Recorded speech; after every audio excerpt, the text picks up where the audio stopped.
একজন গ্রাহক আসবে, কাজ করাবে, তারপরে বলবে দাদা আজকে টাকাটা নেই, কালকে দিয়ে যাব।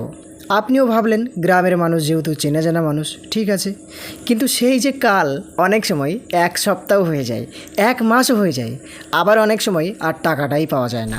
তাহলে কি করবেন? সবাইকে কি বাকি দেবেন নাকি কাউকেই দেবেন না? আজ আমি আমার অভিজ্ঞতা থেকে কয়েকটা কথা বলবো। অবশ্যই আপনি ভিডিওটা প্রথম থেকে শেষ পর্যন্ত দেখবেন। আপনি মানুষকে ধার দিবেন কি দিবেন না, আশা করি একটা ভিডিওর মধ্যে আপনার পুরো ক্লিয়ার হয়ে যাবে। তো চলুন আজকের ভিডিওটা আমি শুরু করে দিই। 1 নম্বর যে কথা সেটি হচ্ছে, সবাইকে বাকি দেওয়া বুদ্ধিমানের কাজ নয়। সবাইকে যে আপনি ধার দেবেন এটা কিন্তু বুদ্ধিমানের কাজ নয়। কেন বলছে এই কথা? ভাই একটা কথা মনে রাখবেন, সব মানুষ একরকম না। কেউ সময় মতো টাকা দেয়, আবার কেউ এমনও আছে কাজ হয়ে গেলে আর দোকানেই দিকে তাকায় না, ঠিক আছে। দেখবেন অনেক মানুষ আছে তারা কাজ করাই সময় মতো টাকা দিয়ে দেয়, আবার এমনও কিছু মানুষ আছে কাজ করাবে, কাজ করানোর পর আর দোকানে চিনে না, মানে ভুলে গেছে, ঠিক আছে। এরকমও মানুষ আছে দোকানের দিকেই তাকায় না। তাই আমি আপনাকে বলবো, নতুন দোকান খুলে অনেকেই একটা ভুল করে, যে আসে তাকেই বাকি দিয়ে দেয়, যে আসে তাকেই ধার দিয়ে দেয়। এরকম করলে কখনোই হবে না। আগে মানুষটাকে চিনুন, তারপরে আপনি সিদ্ধান্ত নিন। এবার চলুন আমি আপনাকে 2 নম্বর যে কথাটা বলবো সেটি হচ্ছে, চেনা মানুষ মানেই সবসময় ভরসা নয়। অনেকে বলে আরে আমি তো তোমাদের গ্রামেরই মানুষ, অনেক কাস্টমার এসে ধার চাই, ধার চাওয়ার পর যখন আপনি বলেন যে না হবে না, তখন কি বলে যে আমি তো গ্রামেরই মানুষ, গ্রাম থেকে কি উঠে গেছি, আমি কি তোমার টাকা মেরে দিয়েছি? এই কথাটা শুনে দোকানদার এই ব্যাপারটার বেশি না বাড়িয়ে উনি বলে ঠিক আছে তাহলে বাকি দিয়ে দেয়, ঠিক আছে। বাকিটা সে কী করে দেয়? দিয়ে দেয়। কিন্তু শুধু গ্রামের মানুষ হলেই হবে না। দেখুন আগে কখনো টাকা সময় মতো দিয়েছি কিনা। যে মানুষটা বলছে যে আমি কি তোমার টাকা কখনো আমি মেরে দিয়েছি, বা আমি কি গ্রাম থেকে উঠে গিয়েছি, এরকম ধরনের যদি জোর গলায় কথা আপনাকে বলে, আপনি দেখে নিন ওই মানুষটা কী রকম। আগে কি কখনো টাকা সময় মতো দিয়েছে, এটা আপনি লক্ষ্য রাখুন। যদি বারবার ঠিক সময়ে টাকা দেয় তাহলে আলাদা কথা, কিন্তু শুধু পরিচিত বলে বাকি দেওয়া ঠিক হবে না। এবার চলুন 3 নম্বর যে কথাটা আমি আপনাকে বলবো সেটি হচ্ছে, হিসাব না লিখলে একদিন নিজেই ভুলে যাবেন। আমি আপনাকে বলবো, এখন অনেক দোকানদার কি করেন, মনে মনে হিসাব করেন। দেখা যাচ্ছে একজনের কাছে পাই 50 টাকা, একজনের কাছে পাই 80 টাকা, একজনের কাছে পাই 120 টাকা। 1 মাস পরে আর কিছুই মনে থাকে না। আমি আপনাকে যেটা বলবো সেটি হচ্ছে, একটি ছোট্ট খাতা রাখুন, যে ধার নিয়েছে তার নাম লিখে রাখুন, তারিখটাও লিখে রাখুন, এমনকি কী কাজ করেছে সেটাও আপনি লিখে রাখুন। কি বুঝতে পারছেন ক্লিয়ারভাবে? যে ধার নিয়েছে তার নামটা লিখুন, তারিখটাও আপনি লিখে দিন, পাশাপাশি কি কাজ করেছিল সেটাও আপনি লিখে রাখুন, কত টাকা বাকি আছে সেটাও আপনি লিখে রাখুন।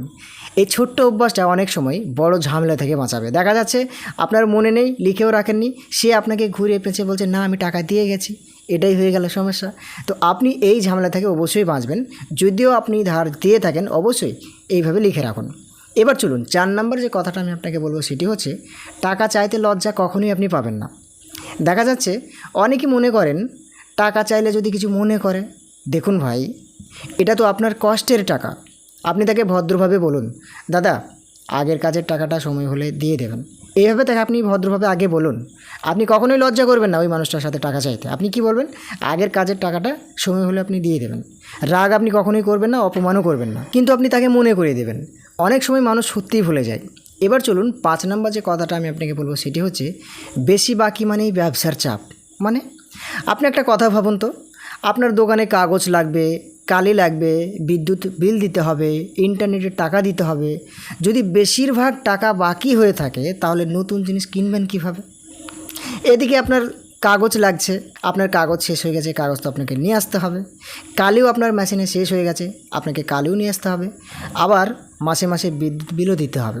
আবার আপনাকে প্রতি মাসেই ইন্টারনেট টাকাও দিতে হবে, রিচার্জ করতে হবে, তাই না? তো যদি বেশিরভাগ টাকা বাকি হয়ে থাকে তাহলে নতুন জিনিস কিনবেন কীভাবে? তাই ব্যবসা চালাতে হলে হাতে কিছু নগদ টাকাও খুবই দরকার। এবার 6 নম্বর যে কথাটা আমি আপনাকে বলবো সেটা হচ্ছে, কখন বাকি দেওয়া যেতে পারে। চলুন আমি আপনাকে বলি। আমি বলছি না যে কাউকে বাকি দেবেন না, এই কথা বলছি না। আমি যেটা বলছি, দেখুন যিনি নিয়মিত গ্রাহক, সময় মতো টাকা দেন এবং বহুদিনের পরিচিত, তাদের ক্ষেত্রে পরিস্থিতি বুঝে সিদ্ধান্ত নিতে পারেন, বোঝা গেল। কিন্তু নতুন গ্রাহক এলে শুরুতেই বড় অঙ্কের বাকি দেওয়া একবারেই ঠিক হবে না। এবার আমি আমার পার্সোনাল একটা কথা বলছি। আমার দোকানে যে কাস্টমারগুলো আছে, কিছু কাস্টমার আমি আপনাকে বলছি, ধরা যাচ্ছে একটা কাজ করবে, ঠিক আছে। তো সেই কাজটা করার আগেই আমাকে টাকা দিয়ে দিল, তার ব্যবহারটা কি দেখুন। আমি নিজেই বলি, আচ্ছা আপনি এখন কেন দিচ্ছেন, কাজটা আপনি করান আগে তারপরে টাকাটা দিবেন। বলবেন না আমি তো টাকাটা সেই তারপরেও তো দিতে হবে আমাকে, তো আপনি এখনই জমা রাখুন। দেখুন তার ব্যবহারটা কেমন।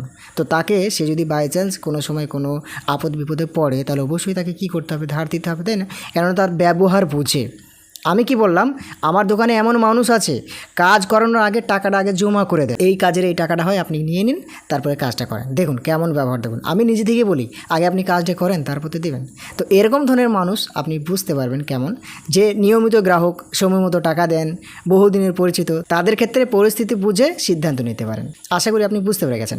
এবার 7 নম্বর যে কথাটা আমি আপনাকে বলবো সেটা হচ্ছে, না বলার একটা সুন্দর উপায় আছে। আপনি সোজাসুজি ধার হবে না এই কথাটা না বলে আপনি কি বলতে পারেন, দেখুন যদি আপনি বাকি দিতে না চান তাহলে সরাসরি বলবেন না বাকি হবে না, এইভাবে বলবেন না যে না আমি ধার দিই না বা বাকি হবে না, এরকম বলবেন না। আপনি কি বলবেন, দাদা কিছু মনে করবেন না, দোকানের নিয়ম অনুযায়ী আজ টাকা নিলে সুবিধা হয়।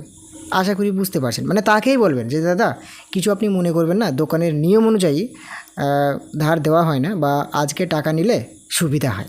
আশা করি বুঝতে পারছেন, তাকে এইভাবে বলবেন। এইভাবে বললে মানুষ খারাপ পায় কম। এবার চলুন 8 নম্বর যে কথাটা আমি আপনাকে বলবো সেটা হচ্ছে, ব্যবসায় মন নরম কিন্তু হিসাব শক্ত। কি বুঝতে পারলেন না? একটা কথা সবসময় মনে রাখবেন, আপনি কাস্টমারদের সঙ্গে ব্যবহার করবেন নরম, মিষ্টি কথা বলবেন, কিন্তু হিসাব হবে পরিষ্কার। কি বুঝতে পেরেছেন? আপনি সবসময় মাথায় রাখবেন, আপনি কাস্টমারদের সঙ্গে ব্যবহার করবেন নরমভাবে, কথাও তাদের সঙ্গে মিষ্টি বলবেন, মিষ্টি হবে, কিন্তু হিসাব হবে পরিষ্কার। কারণ ব্যবসা আবেগ দিয়ে চলে না, হিসাব দিয়েই চলে। আশা করি এটাও আপনি অনেক ক্লিয়ারভাবে, অনেক সুন্দরভাবে বুঝতে পেরে গেছেন। তো এবার আমি আপনাকে শেষ কথা যেটা বলবো সেটি হচ্ছে, দেখুন বন্ধুরা, আমি কাউকে ছোট করছি না, সব গ্রাহক খারাপ সেটাও বলছি না। অনেক গ্রাহক সময়ের আগেই টাকা দিয়ে দেন, আবার কিছু মানুষ নানা কারণে দেরি করেন। তাই কাউকে অপমান করবেন না, আবার নিজেরও ব্যবসা ক্ষতি করবেন না। সবসময় ভদ্রভাবে কথা বলুন, হিসাব লিখে রাখুন, আর পরিস্থিতি বুঝে সিদ্ধান্ত নিন। এতে গ্রাহকের সঙ্গে সম্পর্ক ভালো থাকবে, ব্যবসাও নিরাপদ থাকবে। একটা প্রশ্ন রেখে শেষ করছি, আপনার দোকানে সবচেয়ে বেশি বাকি কারা করে? গ্রামের পরিচিত মানুষ, নাকি ছাত্র, নাকি অন্য কেউ? অবশ্যই কমেন্ট আমাকে জানাবেন। আপনাদের বাস্তব অভিজ্ঞতা পড়েই আমি পরের ভিডিও বানাবো। আর যদি cyber cab related, Photoshop related, online service related নিয়ে এমন বাস্তব অভিজ্ঞতার ভিডিও দেখতে চান, তাহলে অবশ্যই চ্যানেলটিকে সাবস্ক্রাইব করে পাশে থাকবেন, কারণ পরবর্তীতে যখন আবার ভিডিও নিয়ে আসবো আপনাদের ফোনে পৌঁছে যাবে। আমি কোনো বইয়ের কথা বলি না, আমি দোকানে বসে শেখা বাস্তব অভিজ্ঞতার কথাই বলি। আর একটি কথা আমি না বলে পারলাম না, যদি আপনি ফটোশপ শিখতে চান, মানে কিভাবে ফটোশপ ইউজ করতে হয়, কোন টুল কিভাবে ব্যবহার করতে হয়, সম্পূর্ণ কিন্তু আমার এই চ্যানেলে ভিডিও আপলোড করা আছে। যদি আপনি চান দেখবেন প্লে লিস্ট করা আছে ফটোশপের একটি, ওই ভিডিওগুলো যদি আপনি দেখেন এক দেখাতেই শিখে যাবেন। পাসপোর্ট সাইজ ফটো কীভাবে বানাতে হয়, কীভাবে জয়েন্ট ফটো বানাতে হয়, ঝাপসা ফটো কীভাবে ক্লিয়ার করতে হয়, মানে ফটোশপের সব কিছুই কিন্তু ওই লিস্টে দেওয়া আছে। আশা করি আপনি দেখে নেবেন, অনেক সহজভাবে বুঝতে পেরে যাবেন। আজকের মতন এখান থেকে চলুন, দেখা হবে আবারও পরের ভিডিওতে।